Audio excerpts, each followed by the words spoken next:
Contoh yang lain sholat. Kalau kita sudah komitmen azan saya mau sholat, pokoknya saya nggak mau tahu. Kita nikmatin dan kita kejar keutamannya. Pasti kita tidak mau meninggalkan sholat kan gitu. Ya nggak? Kecuali orang memang cuma setengah-setengah. Tapi kalau orang sudah komitmen mau sholat, pasti dia akan merasa ketinggalan azan aja. Atau rakaat pertama sudah, oh nyesalnya luar biasa gitu ya. Apalagi kalau sampai keluar waktunya, oh itu sudah merasa beban sekali. Pernah rasa nggak gitu? Kenapa? Karena Anda nikmatin sholatnya. Berarti kenikmatan lawannya, ninggalin sholat hilang. Tapi orang kalau nikmatin tinggalin sholat, kenikmatan sholatnya hilang. Ini orang nggak capek-capek apa sholat 1 hari 5 kali. Jauh-jauh pergi Mekah. Di media kita kadang-kadang di Indonesia dia bilang, ada apa pergi Mekah, ada apa ulang-ulangi umroh. Kadang-kadang bicara begitu. Karena mereka masih belum merasakan itu ya. Semua sama. Pendapatan halal dengan pendapatan haram sama. Semuanya sama. Maka teman-teman sekalian kita harus menentukan jalan kita. Dan kenikmatan ibadah akan maksimal dan rasakan kalau Anda tutup pintu maksiat itu. Jangan setengah-setengah ya. Ini memang kerannya ditutup. Selesai. Udah. Apapun godanya tidak ada lagi. Pelanggaran tidak ada. Dosa tidak ada. Maka ini akan makin naik nanti. Makin naik makin terasa kenikmatannya. Sampai pada titik di mana kita jadi sering menangis. Kita jadi sering tersentuh hati kita. Kita bisa jadi petunjuk bagi orang lain. Begitu terus tuh. Sampai insya Allah meninggal husnul khatimah. Nah itu poin penting. Ya. Jadi ini insya Allah. Dan kita tutup dengan hadits ini Bapak Ibu sekalian. Kata Nabi SAW, man khafa adlaj, wa man adlaja balagal manzil. Siapa yang ya berjalan cepat, segera menyelamatkan dirinya, maka dia akan sampai pada tujuannya. Ala inna sil'atallahi ghaliyah, sungguhnya barang dagangannya Allah, balasan Allah mahal. Ala inna sil'atallahi jannah. Ketahuilah balasan maksimalnya Allah adalah surga. Nah, itu mahal sekali. Surga tidak bisa Bapak Ibu sekalian didapat dengan main-main, tapi dengan keseriusan. Ya, Anda kalau mau dapat jabatan satu tempat saja, pasti Anda akan kejar prestasi terbaik, ya, supaya dapat jabatan itu. Bagaimana kalau Anda mau dapat surga? Ya kan, harus memiliki yang terbaik. Yuk jadi bagian dari dakwah kami. Dukung operasional dakwah dan sosial kami, raih pahala amal jariah yang terus mengalir sampai hari kiamat. Baik, judul kita Bapak Ibu sekalian adalah tentukanlah jalan hidupmu. Ini episode 1 dan insya Allah nanti episode 2. Satu hal yang perlu kita buka materi kita ini, yang jadi bahan landasan itu ya. Ada seorang yang datang atau seorang khalifah di masa Umayyah sempat bertanya kepada seorang ulama yang berkata begini, kira-kira saya nanti saya ini akan di mana di akhirat, di surgakah atau di nerakakah? Maka jawaban si alim begini, pertemukanlah diri Anda dengan firman Allah Subhanahu wa taala, itu tepatnya ada dalam surah Al-Infitar, surah nomor 82 ya, ayat 13 dan 14. Innal abrara lafi na'im wa innal fujjara lafi jahim. Ya. Sesungguhnya orang-orang yang abrar, yang selama hidup di dunia menjadi orang yang baik, patuh kepada Allah, ya, selalu mengerjakan perintah, meninggalkan larangan, pasti masuk ke na'im, ke surga. Dan orang-orang yang fujjar, membangkang, kufur, maksiat, ya, tidak kembali kepada Allah sampai meninggal, maka masuk neraka. Ini jawaban sederhananya. Bapak Ibu sekalian, apa yang kita lakukan selama ini aktivitas sehari-hari, kita harus sadari dan menerima fakta ini akan berhenti satu waktu. Semua aktivitas kita akan berhenti. Dengan datangnya ajal setiap orang di antara kita. Dan harus kita fahami baik-baik masalah ini. Saya bukan menakut-nakuti, tetapi memang ajal itu kalau datang tidak mengenal Anda sakit dulu baru mati. Kalau ada orang punya persepsi nanti dia sudah sangat tua baru meninggal, maka berarti tidak ada anak yang meninggal bayi. Tidak ada yang meninggal bayi, tidak ada yang meninggal anak, tidak ada yang meninggal remaja. Faktanya tidak seperti itu. Ya. Kalau ada orang berpikir nanti dia meninggal dunia pada saat dia masuk di ruangan ICU. Ruangan ICU yang pertama kita bisa masuk setiap detik, setiap saat. Karena ada orang keluar rumah sehat, tabrakan masuk ruangan ICU. Ada orang tiba-tiba kena serangan jantung tanpa dia tahu. Tiba-tiba masuk ICU. Dan yang uniknya, Bapak-Ibu renungi ya, coba perhatikan mana yang lebih banyak jumlahnya. Orang yang ada di rumah sakit sebagai pasien atau orang yang lula-lalang di depan rumah sakit. Kira-kira mana yang lebih banyak jumlahnya? Orang yang lula-lalang. Artinya apa? Orang yang meninggal sehat lebih banyak daripada orang meninggal sakit. Ruangan ICU, IGD, UGD ini di rumah sakit jumlahnya berapa sih? Rumah sakit paling besar mungkin 10 lah gitu kan. Artinya dia tahu kapasitasnya orang yang sakit tiba-tiba itu tidak banyak sebenarnya. Ini orang lebih banyak dalam kondisi sehat meninggal dunia. Aktivitas sehari-hari kita setiap pagi bangun, kemudian kita mandi, sholat, kemudian kita sarapan, misalnya terus kerja, aktivitas masing-masing lah. Sampai malam, besok lagi begitu, ini pastikan akan berakhir. Dan sudah terlalu banyak miliaran manusia sebelum kita mengalami hal yang sama. Salah satu bahan renungan yang paling menarik adalah, Bapak Ibu sesekali longin dalam 1 bulan sekali aja. Kalau bisa seminggu sekali bagus. Coba datang ke kuburan. Hanya beberapa menit saja, 1 menit, 2 menit aja lah. Sekedar walaupun bukan kerabat kita di situ, sekedar kita melihat gundukan tanah itu dengan batu nisannya. Renungi baik-baik, di bawah kuburan itu ada orang yang seperti kita dulu, manusia, sama judulnya manusia. Mungkin dia lebih tampan, lebih cantik, lebih pintar, lebih kaya, lebih tinggi jabatannya, lebih dihormati orang, lebih banyak keturunannya, misal contoh, lebih banyak segala-galanya, tapi dia juga meninggal dunia. Dan kita hitungan detik ini ya, umur kita yang sebenarnya Bapak Ibu sekalian adalah umur yang sudah berlalu. Contoh saya umurnya 50 tahun sekarang. Alhamdulillah sudah berlalu. Berarti sekarang umur saya yang sebenarnya 50 tahun itu. Ke depan saya nggak tahu nih. Tinggal sehari kah, 2 hari kah, seminggu kah Allah. Kalau Allah masih kasih 50 tahun lagi, Alhamdulillah 50 tahun lagi. Tapi kan kita tidak tahu. Jadi sebenarnya umur kita yang sebenarnya sudah berlalu. Itu yang sudah kita nikmati, sudah kita lalui. Kalau berisi hal yang baik, Alhamdulillah. Kalau hal yang buruk, segera taubat. Sebelum memang datang hisabnya Allah Subhanahu Wa Taala. Maka kita harus pahami baik-baik, satu waktu akan terjadi hal-hal yang seperti ini. Saya pernah mengadakan satu pelatihan, Bapak Ibu sekalian. Waktu itu tablik akbar di kota Makassar tentang masalah kematian. Dan ini sekarang saya terapkan di kampus, di penerimaan mahasiswa baru. Waktu itu ada di Padang, di Universitas Putra Indonesia di Padang. Karena setiap ada penerimaan mahasiswa baru, biasanya kami diundang untuk mengisi masalah keimanan, akidah kepada mahasiswa baru ini. Tapi salah satu program dalam seharian dari jam 8 pagi sampai jam 5 sore itu adalah di hari terakhir penutupannya saya buat pelatihan menjadi jenazah. 5 menit saja. Saya minta disiapkan kain kafan sama semua perlengkapan jenazahnya. Geranda jenazahnya juga begitu. Kemudian saya minta, waktu itu teman-teman mahasiswa waktu di tablik akbar di Makassar juga saya minta jemaahnya. Di ibu-ibu ada panitia akhwat yang sudah siap, di bapak-bapak ada juga panitia ikhwanya. Waktu di tablik akbar Makassar, saya minta siapa yang mau naik, bapak-bapak dan ibu-ibu di sebelah saya di tempat pengajian ini untuk menjadi jenazah 5 menit saja. Kita adakan pelatihan.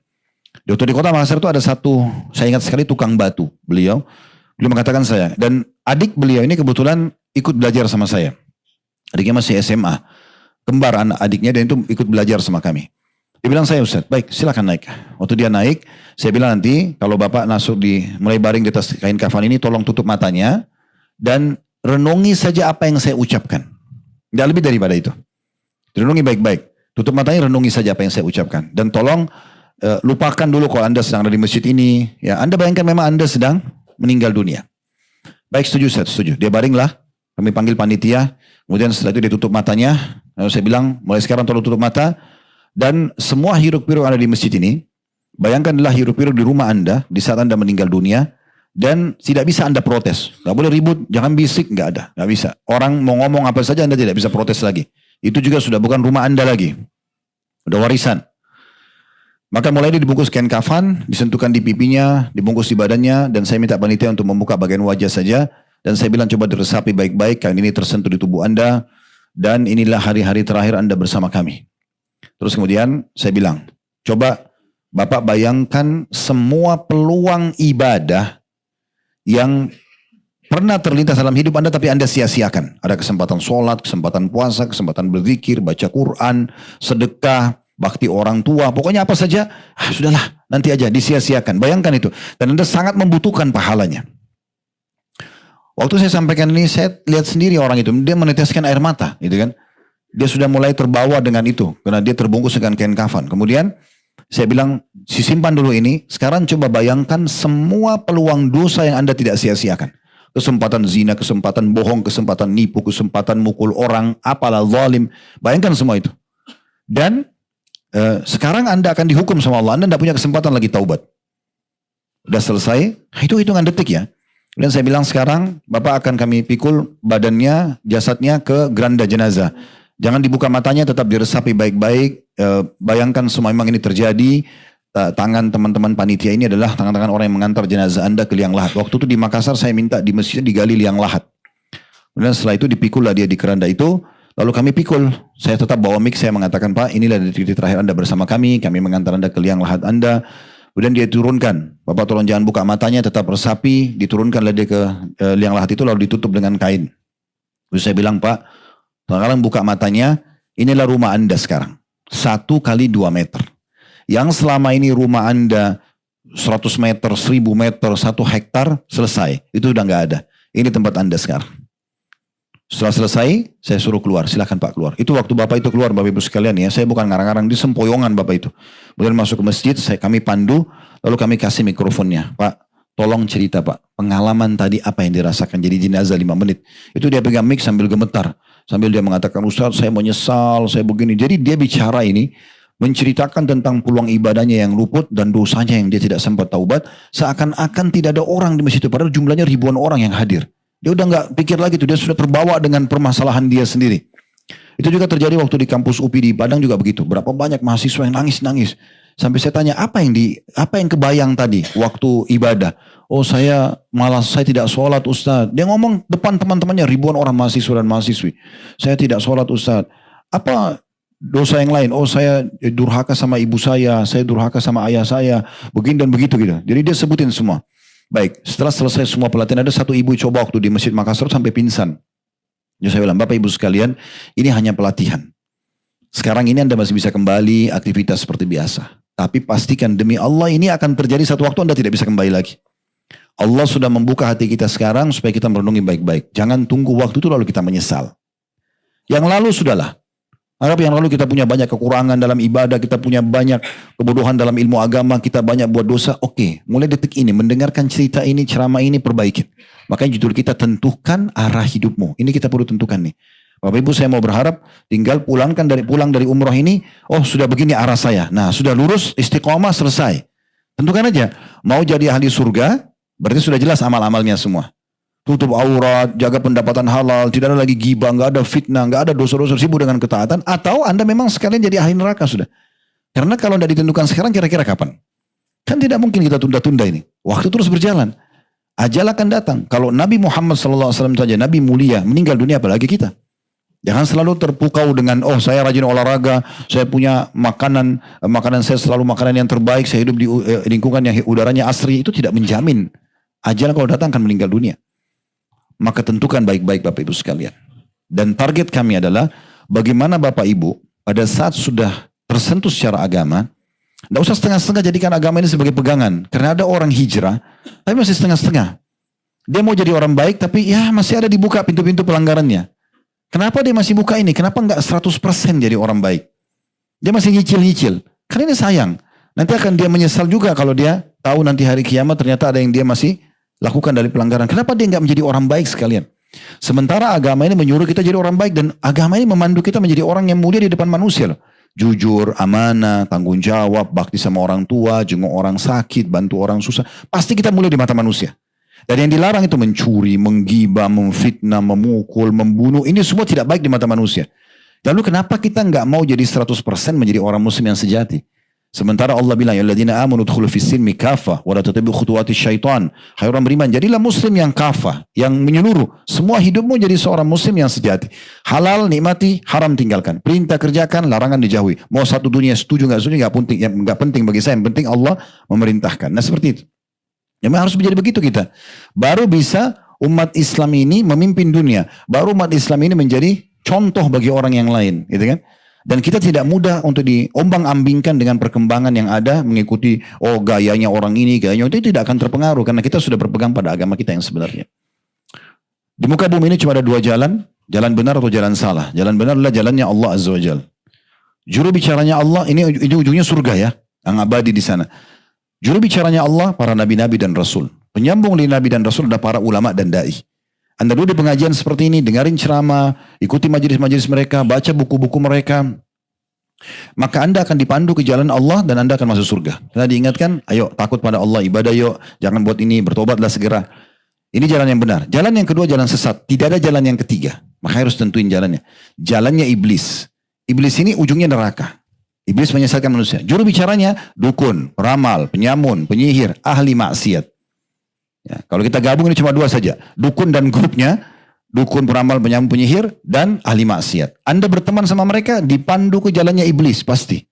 Kita berteman sama pezina, diajak zina juga. Masuk neraka nanti. Riba, diajak riba juga. Kan gitu. Zalim, buat ajak zalim, kan begitu. Jadi masuk neraka. Maka tidak ada jalan yang ketiga. Oleh karena itu tentukan dari sekarang. Arah jalan kita ini harus jelas. Jadikan momentum umroh Anda ini momentum perubahan total dalam hidup. Menjadi orang yang lebih dekat kepada Allah. Kita tidak tahu, mungkin setelah pulang sehari 2 hari kita meninggal. Allahu a'lam.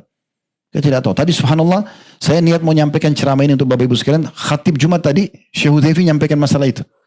Oke, beliau sedikit agak menangis tadi, berhenti-berhenti itu karena beliau tersentuh, karena umurnya sudah sangat tua. Saya waktu masih mahasiswa di sini, beliau sudah jadi imam Masjid Nabawi itu. Sampai sekarang Masya Allah masih hidup, gitu kan.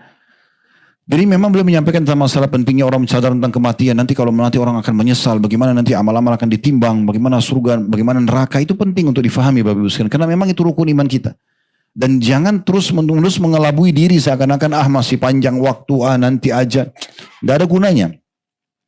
Dan ingat Bapak Ibu sekalian, Allah, ini bahasa saya supaya mudah difahami, tidak akan pernah menurunkan tangan dari langit untuk memberhentikan kita dari maksiat atau menyuruh kita ibadah. Tapi kita yang harus mengubah diri kita sendiri, dan akhirnya Allah akan mudahkan itu untuk kita. Allah berfirman, Inna Allah la yughayyiru ma biqaumin hatta yughayyiru ma bi anfusihim. Allah tidak akan mengubah nasib satu kaum sampai mereka mengubah nasib mereka sendiri. Jadi kita harus memulainya. Baru Allah bilang dalam surah Al-Anfal, walladzina jahadu fina lanahdiyannahum subulana. Orang-orang yang memaksakan diri menuju ke jalan kami, dia mau menjadi orang baik, kami akan pandu ke jalan-jalan kami. Tapi kalau Allah lihat orang ini setengah-setengah, ya udah dibiarin aja. Anda tidak akan pernah merasakan kenikmatan sholat malam, kalau sujud gak mau angkat kepala, kalau ngaji gak mau berhenti, kalau zikir selalu merasa nikmat, selalu kalau berdoa nyaman. Itu Anda akan rasakan maksimal kalau Anda tutup lawannya ibadah itu, yaitu maksiat. Gak bisa, ya. Tidak harus betul-betul menutupnya. Dalam meninggalkan dosa maksiat ini Bapak Ibu sekalian, ini biasa kami kasih di pengajian contohnya.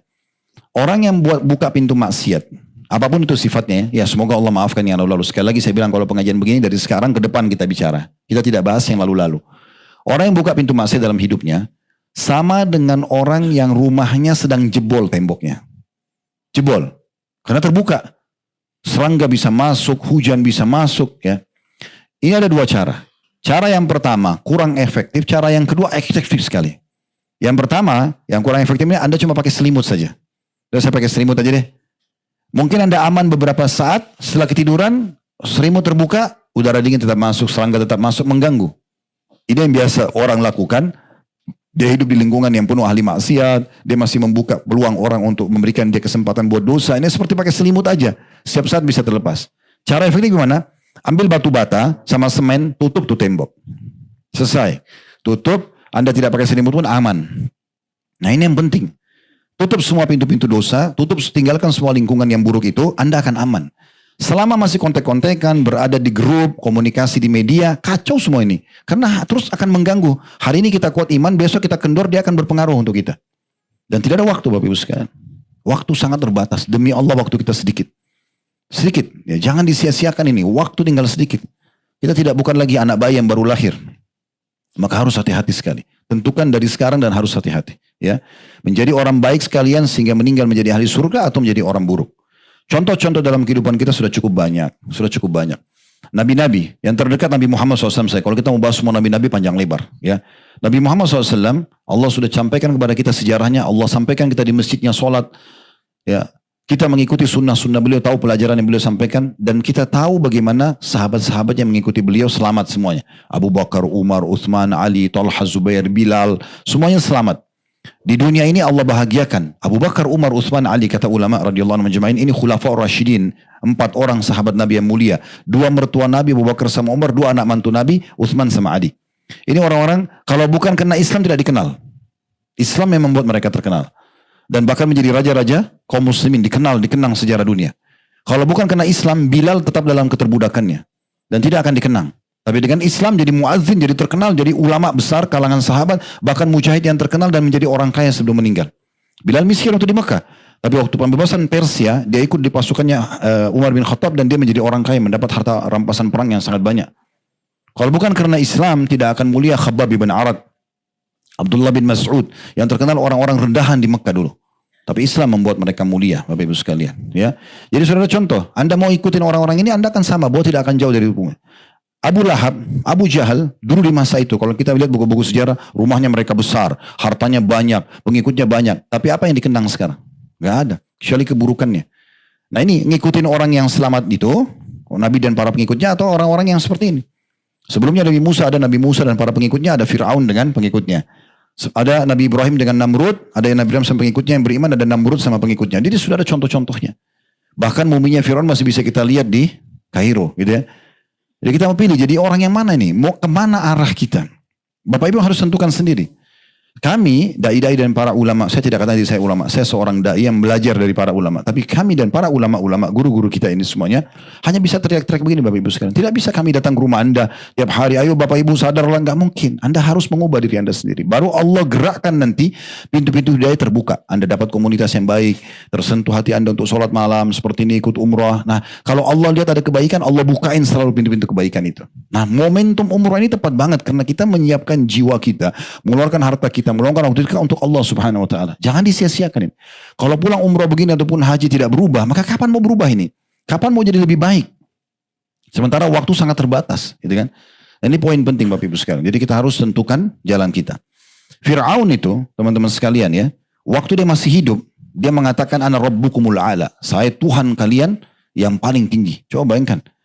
Kenapa dia bilang begitu Bapak Ibu sekalian? Karena dia tampan, tinggi, kekar secara fisik ya. Sempurna kalau laki-laki. Raja, kerajaan Firaun itu menguasai seluruh setengah dunia. Afrika dan daerah Eropa ya, dikuasai sama Firaun. Pasukannya nggak pernah kalah. Mengaku Tuhan, masyarakatnya mengakui dia sebagai Tuhan. Kurang apa lagi? Sampai dia mengatakan saya Tuhan kalian, orang semua akui sebagai Tuhan. Kalau kita belum pernah ngaku Tuhan itu kayak jauh banget. Masih mungkin cuma bangga dengan mobilnya, jabatannya. Ini Firaun sudah melampaui kita, sudah ada contoh. Tapi Allah binasakan. Allah mengatakan pada saat Allah tenggelamkan, al-yawma nunajjika bi badanika litakuna liman khalfaka ayah. Hari ini kami selamatkan badanmu hai Fir'aun supaya jadi tanda-tanda kebesaran kami bagi orang yang datang sesudahmu. Kami pernah buat di Uhud Tour paket umroh plus Mesir. Masuk ke tempatnya musim Fir'aun itu. Pas lewat di buminya, ada satu jamaah bilang saya, Ustaz ini yang Fir'aun itu, yang dulu bangkang sama Nabi Musa. Bilang ya, ini Allah kekalkan jasad. Sampai hari ini rambutnya masih tumbuh. Ya. Kukunya masih ada. Dia cuma kayak keriput aja. Gitu ya. Tapi masih bisa dilihat wujudnya. Supaya menjadi tanda-tanda kebesaran Allah SWT. Anda mau jadi kayak Fir'aun atau seperti Nabi Musa? Tinggal pilih ini. Mau jadi Nabi Muhammad atau Abu Lahab dan Abu Jahal. Nah, dan ini harus ditentukan Bapak Ibu. Arah jalan kita harus ditentukan. Dan saran saya, jangan setengah-setengah. Anda yang berbisnis di sini pasti tahu. Bagaimana cara Anda sukses dalam bisnis? Saya juga berbisnis. Kalau kita serius menekuninya. Ya kan? Tidak bercabang-cabang pikiran. Tidak setengah-setengah. Kalau setengah-setengah tidak akan berkembang. Nah seperti itu sebenarnya orang kalau menjadi orang baik jangan setengah-setengah. Terus terpengaruh dengan lingkungan. Saya mau jadi orang baik selesai. Kamu berubah ya? Iya, alhamdulillah. Saya mau selamat.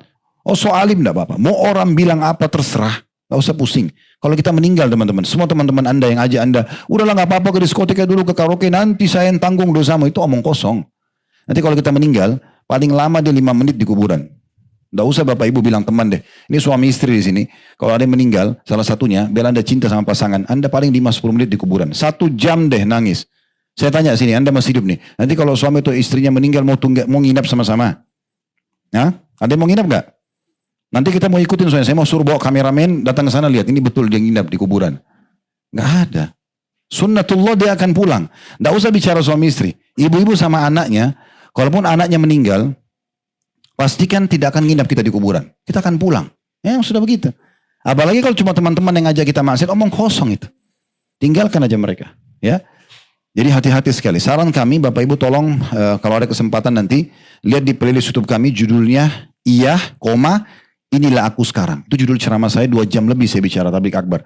Untuk memberikan motivasi dan menguatkan kejiwaan bagi teman-teman yang punya masa lalu yang kelam. Seakan-akan saya kan dulu sudah terlanjur rusak. Nanti orang juga bilang apa. Jawab iya ini aku sekarang. Tidak masalah. Memang saya berubah. Memang saya mau jadi lebih baik. Saya mau selamat. Begitu memang. Tidak usah khawatir dengan perkataan orang. Lisan orang, ucapan orang menyakiti kita atau memuji kita hanya sepanjang lidahnya. Tidak ada pengaruhnya. Sekarang caci maki kita. Kamu begini, kamu begini. Apa pengaruhnya? Kecuali Anda masukkan dalam hati. Kalau Anda tidak usah hiraukan selesai. Ya. Jadi selesai sebenarnya. Tidak ada masalah. Gitu ya. Nah seperti itu Bapak Ibu sekalian. Dan juga ya contoh yang lain, Qarun di masa Nabi Musa alaihissalam. Itu Qarun pengikut Nabi Musa orang miskin tadinya. Lalu dia bilang sama Nabi Musa, wahai Nabiullah, tolong kasih saya, mintain kepada Allah supaya saya dikasih harta. Allah kasih dia ilmu bisa mengelola emas, sampai bisa mengelola emas menjadi, dalam Al-Quran digambarkan, dalam surah Al-Qasas itu, kuncinya saja untuk buka gudangnya dipikul oleh banyak laki-laki. Kuncinya, karena kan kunci kecil-kecil. Udah kuncinya saja, bagaimana pintu gudangnya itu, bagaimana emasnya. Makanya kita bilang Indonesia harta karun ya, itu kan dari korun. Harta karun itu harta yang tertimbun kan. Nah, kenapa? Karena dalam Al-Quran digambarkan korun itu ditenggelamkan sama Allah dengan semua hartanya. Dan Allah wahyukan kepada Nabi Musa dan disampaikan kepada Bani Israel itu tidak ada lagi yang bisa, walaupun mereka gali mereka tidak akan dapat. Allah sudah tanam dia sama itunya. Habis selesai. Tadinya dia pakai semua badannya emas, bajunya, kalau dia keluar orang merasa cemburu dengan dia, tapi habis, nggak ada ceritanya. Sisi yang lain teman-teman sekalian, mana Bilal dengan jerietannya? Kita masih dengar waktu dia ditaruh batu panas sama Umayyah bin Khalaf, cuma hitungan detik. Allah datangkan Abu Bakar, tebus dia menjadi bebas, menjadi mulia, bahkan ya para sahabat mengatakan Bilal adalah tuan kami. Ya, walaupun setelah masuk Islam sudah tidak lagi yang namanya mantan budak, dimuliakan oleh Allah Subhanahu Wa Taala. Tidak lagi jeritan. Khabbab bin Arad sahabat Nabi, waktu di masanya Umar bin Khattab di Madinah sini, Bapak Ibu sekalian, itu pernah Umar bilang, hai Khabbab, siksaan apa pada Quraisy kepadamu yang paling sakit? Khabbab buka bajunya. Di belakangnya ini tulang belakangnya, di sebelahnya ada bolong hitam, warna merah kehitam-hitaman. Itu bolong, dari atas sampai bawah. Umar belum tanya siapa yang siksa kamu, langsung nangis duluan. Umar ini dulu jahat sebelum masuk Islam, benci umat Islam, suka nyiksa-nyiksa. Umar itu katakan waktu sebelum masuk Islam, ini saya sampaikan di serial beliau di Tabligh Akbar di Blok M waktu itu. Jadi Umar itu kalau keluar pagi, Bapak Ibu sekalian, dia siksa umat Islam yang di jalan-jalan di Mekah. Dia kusik sampai sore. Dia bilang sama umat Islam itu, saya berhenti siksa kamu bukan karena kesian ya, saya cuma jenuh, besok saya kembali lagi. Sampai waktu ada satu perempuan sepupunya yang namanya Ummu Abdillah mau melarikan diri ke Ethiopia dan ditunggu oleh orang-orang Islam yang jaga waktu itu Mekah, Umar. Maka orang semua sembunyi-sembunyi takut Umar ini kalau bunuh-bunuh gitu orangnya sebelum masuk Islam. Ummu Abdillah ini tidak sengaja ketemu Umar. Lalu Umar lihat, hai Ummu Abdillah, kamu kemana? Kenapa naik gunung? Tidak pindah pintu gerbang Mekah. Naik gunung, turun gunung. Kata Ummu Abdillah, kalian ini tidak membiarkan kami ibadah kepada Allah murni di Mekah, tidak lagi mengizinkan kami keluar.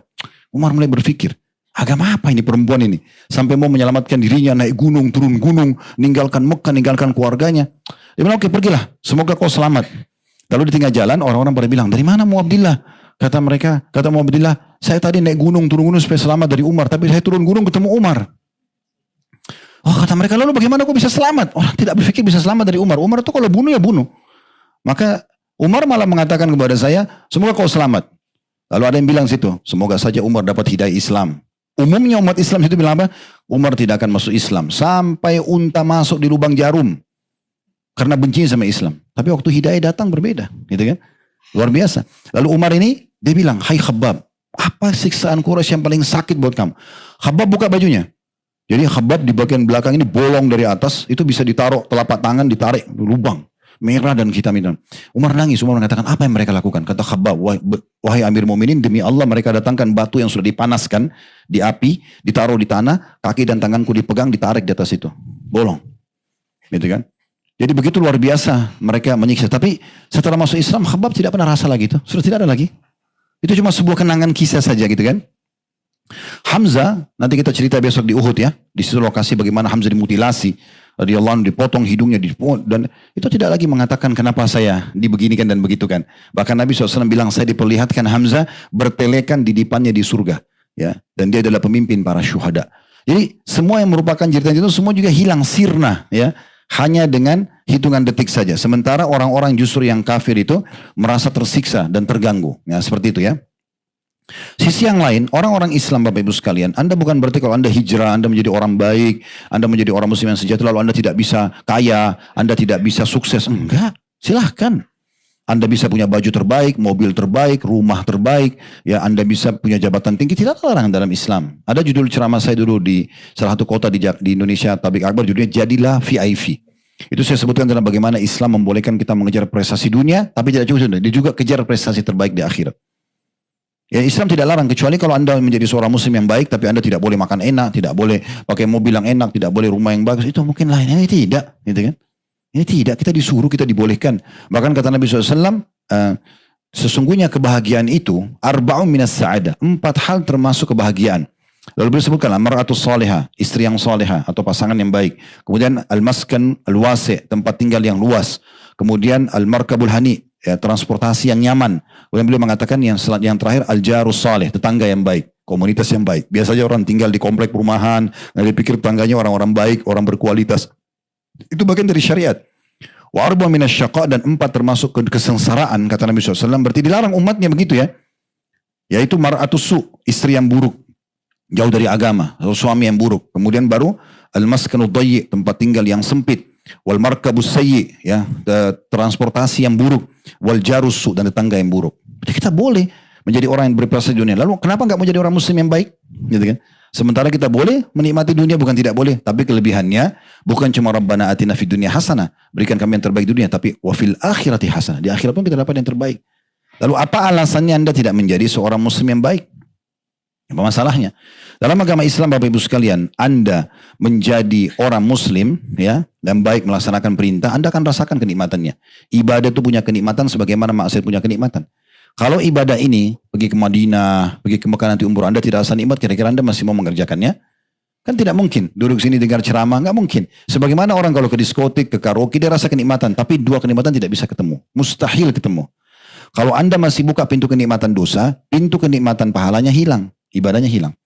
Kalau Anda buka pintu kenikmatan ibadah, pintu dosanya akan hilang. Nah, ya, ini mungkin maaf kita tutup dengan ini ya, karena melihat waktu restoran akan diatur. Tapi saya akan berikan gambaran. Kalau Bapak Ibu misalnya membuka, kita lanjutkan nanti ini sesi 2 di Mekah ya. Kalau Bapak Ibu misalnya, ibu-ibu contoh pakai jilbab nih. Anda sudah pilih jilbab karena ini perintah agama segala macam. Pokoknya saya nggak mau buka deh kecuali di depan mahram saya. Satu waktu ibu lagi duduk di ruang tamu, ada laki-laki nyelonong bukan mahram, kelihatanlah leher atau rambutnya. Kira-kira ibu jengkel nggak? Atau rasa nyesal nggak? Kenapa? Karena ada kenikmatannya. Nah, itu ibadah punya kenikmatan. Lawannya buka aurat itu sudah hilang dari ibu. Ya. Sebaliknya, kalau orang nikmati maksiat buka auratnya, tutup auratnya hilang. Makanya mereka pakai baju yang kekurangan kain di mana-mana kan banyak. Ya.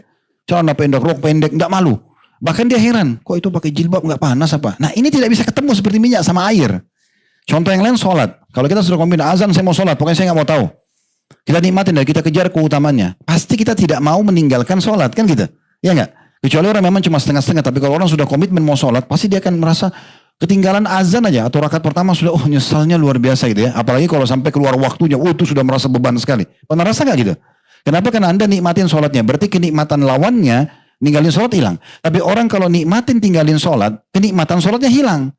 Ini orang nggak capek-capek apa sholat 1 hari 5 kali.